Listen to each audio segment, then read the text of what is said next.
Well, sometimes I wonder why I have these thoughts, but I like experiments. Well, right now it's not raining, so I wanted to get outside and talk about what I found out this morning. So I was sitting in my chair enjoying a cup of coffee, and it was raining outside, pretty decent. And all of a sudden, a thought came across.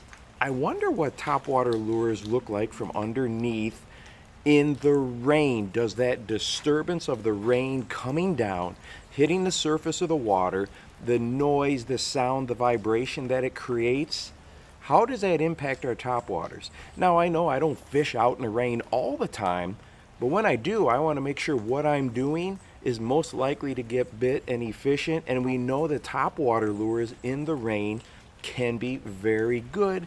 So I went and I got a popper, and I got a Whopper Plopper 90, size 90, the regular size Sexy Dog, which is a walking lure, a typical silicone skirted buzz bait, and then also a toad buzz. And I took all these down to the dock, and I wanted to see, okay, what is going to happen here. And I got to be honest, the results kind of surprised me a little bit on what I will probably use now after seeing all this. But there was two things I was looking at: that silhouette profile, and then also the sound. Now we know that sound is vibration. Bass don't necessarily have ears like we do, but they sense vibration, and that's all that sound is. So I wanted to kind of get a listen at some of the different sound or vibration signatures, I guess you could say, as well.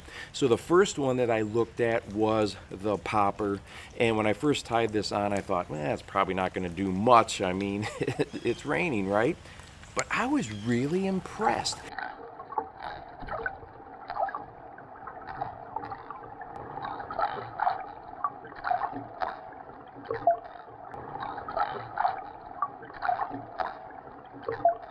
So not only was it nice that you could see the profile or the silhouette longer because we can leave it sit. I can pop it really hard if I want to, or like I did here, I just kind of chugged it along gently. But in rainy conditions, I really like this one. Okay, so you get that sound. You can really splash it if you need to track the attention of bass in the area, and then leave it sit there a bit and let them key in on that profile. Another one that would probably work well with this is a hollow body frog, which I did not test this morning, but it'd be that same type of a silhouette signature. The next one that I used was the Whopper Plopper 90.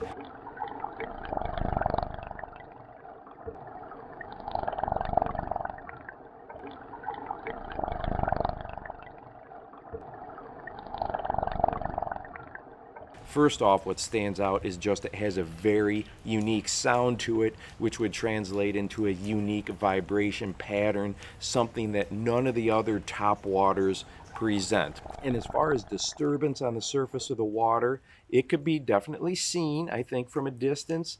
And also, if you put a larger one on, obviously it's going to have more of a disturbance profile as well, but this one did pretty good. The next one that I used was the walking lure. This was the Sexy Dog.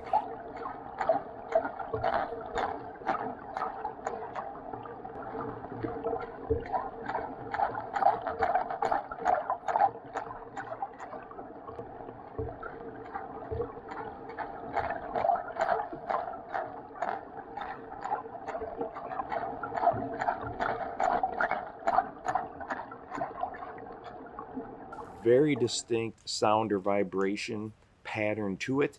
And then also you can work this lure slowly, which I did like, and it presents a nice profile under the water. The next two that I used were both buzz baits. First one here was your traditional silicone skirt based buzz bait.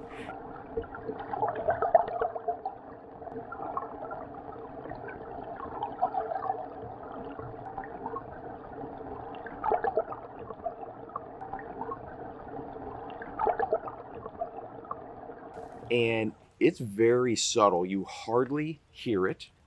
And then it comes by really, really quickly. And with that rain coming down, I almost wonder, is it go by too fast? Okay. Even when I'm trying to reel it as slow as I can and keep it up on the surface, I wonder if it's coming by too quickly. Then the toad buzz has a little different profile to it.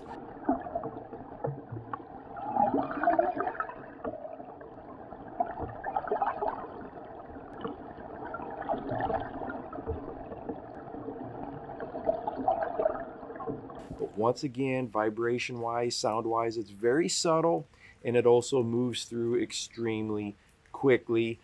So, in retrospect, I would probably say that in the rain, next time I'm in the rain, unless it's a downpour, I'm probably going to use some of these top waters that can sit or move slower to provide that bigger silhouette with that disturbance going on the surface. I did not expect that when I first decided to do this morning, but it will definitely change the way I think about my topwater selection when it is raining outside. I want something that the bass can pick up with those lateral lines and then see that profile and have it sit there a little bit longer than just move through an area quickly. I don't know, what are your thoughts when you have fished with topwaters in the rain? And hey, if you would like to watch a video on some underwater footage with the Inu rig and what it looks like from underneath, go ahead and check this one out right here. And make sure that you go out and encourage someone today. You never know how you might just change their life. For the Bass Fishing Life, I'm your host, Steve Rogers.